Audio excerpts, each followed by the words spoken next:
Now, Robert Smith, I'm a huge Cure fan. You guys know that about me. That's why I wore the t-shirt for today. And Robert Smith was trending on Twitter yesterday.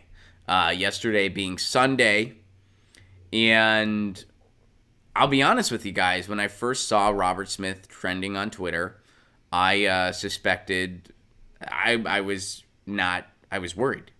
He's not, he's pushing 60 now, which is still very young by all accounts, but, you never know. He's definitely enjoyed a lot of booze over the years, and, of course, my first thought was, oh, please don't tell me something's up with Robert Smith. Please don't tell me that, I really, that would really bum me out. That's someone who I'm a big fan of.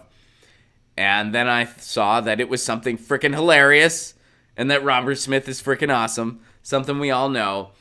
Basically, he had this moment where, so they got inducted into the Rock and Roll Hall of Fame, and there was the ceremony, and they're walking around this red carpet situation. There was this lady there interviewing people, and she was super excited. She was very stoked, and a lot of people are giving her a lot of grief.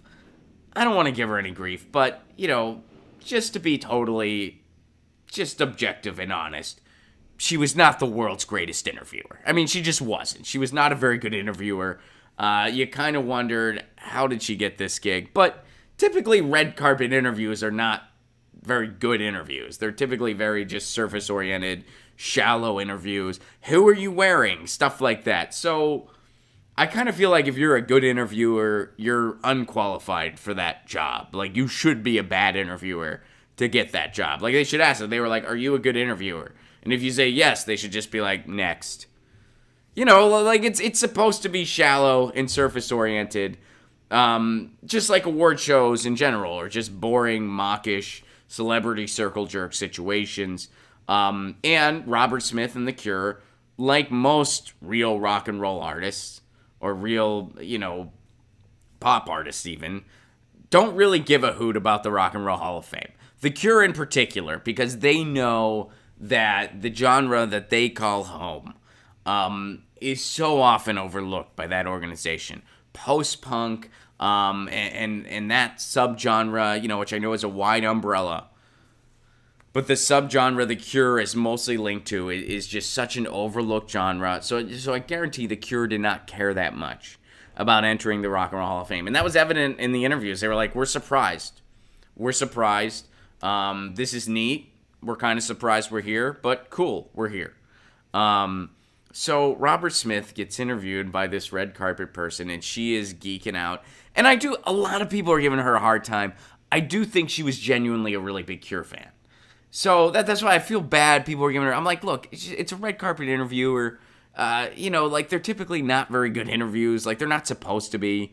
Give her a break. I think she was a fan. I think she was kind of geeking out that it was Robert Smith. If I ever met Robert Smith in person, I'd probably have a hard time keeping it together too. I'd probably freak out a little bit. I'd try really hard not to, but I would probably lose it a little bit and probably embarrass myself and probably just keep saying your music meant so much over and over again. And to the point where he'd be like, okay, I get that. Can you say another sentence? Are you okay? What's your fucking problem? That might be his response. Kind of like when I met Dick Gregory. Like, I just kept saying it's an honor over and over again. I said it's an honor about 487 times. I was holding my vinyl. I was clutching it for dear life. And he was like, do you want me to sign that, Ron? And I was like, yes. And then I was like, he knows my name. And then he signed my vinyl. And he's like, yeah, I get it's an honor for you. I get it. He's like, you're a comedian, huh? And I'm like, yeah, I'm a comedian, but I should never touch a mic again because you're so much more important than I'll ever be. You're Dick Gregory. Holy fuck. And he's like, it's okay, buddy. And we took a picture. And, man, I still have that picture. So anyway, if I met Robert Smith, I think it would be a similar experience. I would just be like, it's so, what you do, it's just so, kiss me, kiss me, kiss me. Oh, man, one of your songs is tattooed on my arm. Ah! And then he'd be like, all right, dude, calm the fuck down. Are we taking a picture? What are we doing? I got shit to do. I'm Robert Smith. So anyway, this woman was interviewing him. Let's go to the article, shall we? We can go to the article. Boom. So The Cure established legend status over the weekend. No Yahoo News. No Yahoo News. All right. I didn't read this article beforehand. I just wanted an article about the topic. Let's just go ahead and say this sentence sucks, right? The Cure established legend status over the weekend as the British band was inducted into the Rock and Roll Hall of Fame. Okay, Yahoo News, let me issue a small correction. The Cure is and has been a legendary band. They were just recognized by the Rock and Roll Hall of Fame, an organization that means very little when it comes to the overall circumference of rock and roll music. It should just be renamed the Pop Music Hall of Fame at this point, by the way. And the Cure does not need validation from the Rock and Roll Hall of Fame. Nor does anybody else, for that matter. So let's just... Oh, they're legends now because the Rock and Roll Hall of Fame said so. No, they're legends. And the Rock and Roll Hall of Fame finally caught up. They should have been in there years ago. They should have been in the first year they were fucking eligible. Yahoo, swing and a miss on that sentence. Let's see if they completely fail. All right, so here's what happened. What happened was the interviewer, Carrie Kagan, who I'm not familiar with. I'm not really familiar with who that is. And again, people are giving her a hard time. I'm like, come on, she was excited. I think she was a fan. Give her a break. But anyway, she's geeking out. They're calling it a gushy greeting. And she goes, congratulations, The Cure, Rock and Roll Hall of Fame inductees 2019. Are you excited as I am? And Smith, without a hint of emotion on his face, replied, by the sounds of it, no. And that's what happened. He just was like, yeah, by the sounds of it, no. I don't think so. It was very British. It was very beautiful. It was very funny. And that particular clip went viral. And, you know, there was a full interview after that, and it was not a great interview, but they had fun with it. She had fun with it. She's like, oh, maybe we need to get a few drinks in you. And Robert Smith went, oh, heaven forbid. And it was a fun interview. I watched the interview. It was funny. And some people, some people thought Robert Smith he was being totally fine. Like, he cooperated for a 10-minute interview. And I don't think he was trying to be mean to her or whatever. He just knew where he was. And he knew that it wasn't his cup of tea. And the British, so the cup of tea thing, huh? See what I did there? But he wasn't being mean to her. He wasn't condescending to her at all. He was just being him, you know? He was just like, no, by the sounds of it, no. Like, I'm not as excited as you are, clearly. Like, he was just walking by. He was just like, all right, whatever, we're here. And they acknowledged. They were like, yeah, I'm surprised we got in. He's like, we've been eligible for a long time. And, you know, this is cool. It was a very diplomatic interview. He had fun with it. He poked fun at the situation a little bit. I don't think he was poking fun at her or having a laugh at her expense. He was just poking fun at the at-large situation. Like, she's like, so the new album. And he's like, it's going to be the best thing we've ever done. And then he looked at his band and he's like, we need to say that, right? Like, that's what we need to say in a situation like this. He was having fun with the situation. And I think she was kind of self-aware, too. Like, she's like, yeah, I get it. This isn't, you know, we're not in Mark Maron's garage. Which, by the way, I don't think, I don't know if Robert Smith has ever done Mark Maron's podcast. To my knowledge, I don't believe he has. And that is an interview that needs to happen. That interview really needs to happen. Maybe he has. If he has, please email me, because I got to listen to that. And admittedly, I used to follow Mark Maron's podcast religiously. I don't as much anymore. Not because I stopped liking it or whatever. I like it a lot. I just follow other things and, you know, just kind of moved on or whatever, or just sort of, you know, lost track of it.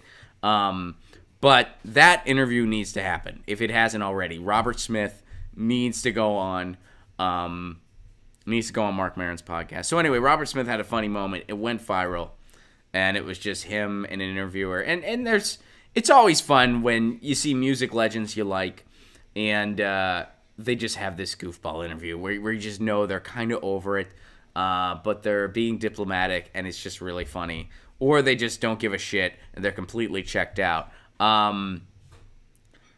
The funniest thing that you can ever see in that regard is there's an NPR interview, or it might have been in a different outlet, but I think it was NPR. But if you YouTube it, you'll find it right away, and just YouTube the Sigur Rós interview. Just like YouTube like Sigur Rós interview Trainwreck or something like that, and you see this interview with Sigur Rós where the interviewer just had no idea what they were getting into. And the band is just like they just look like, what the fuck are we doing here? And it is just hilarious, and it is a train wreck. The other reason I give a shout out to Mark Maron's WTF podcast here. So, a notorious difficult interview to get through is Jay Mascis and Dinosaur Jr. They are notorious for hating interviews. They're notorious for hating each other. And they typically do not like to give interviews. I remember when they first got back together in 2004, and I got tickets to go see them. I was so stoked. I never thought Dinosaur Jr. would tour again. So I was just geeked out beyond comprehension that I got to go see them, and they were phenomenal. I've seen them 2 times since because they kind of got back together, at least as much as they can. For anyone that's not a Dinosaur Jr. fan, they're a 3-piece, very brilliant indie alternative rock band from the late 80s and 90s. They're not fans of each other, and if you really want to see that immortalized in text, I recommend the book Our Band Could Be Your Life by Michael Lazarad. But so they got back together in 2004, and I heard their first interview in a long time. They were doing an interview with this internet-based radio station called Woxie, which I'm not sure if it's still around or not. But they did an interview with them, and the first question they asked was, they go, so what's the hardest part about being in a band?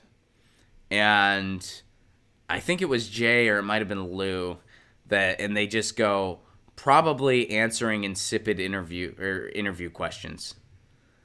They go, probably answering insipid interview questions. And the interview was just totally downhill from there. That was just, that was harsh. They did not want to be there. They did not want to be around each other. It was obvious. And the interview went downhill from there. The interview was a train wreck. But Mark Maron, to his credit, got Jay Mascis and Lou, not in the same time because the interview's one-on-one, but he got both of those guys to really open up and really talk about stuff. And he is the only person, to my knowledge, that has been able to do that with Dinosaur. And I got to talk about that with him, actually. I talked about that with Mark Maron. I was like, look, man, you're the only person I've ever seen that's gotten either one of those guys to really just open up and give like a full, thorough interview. I don't know of anyone else that's pulled that off. And he was like, oh, they're nice guys. You just gotta give them a second to warm up to them. And that's, that's all you gotta do.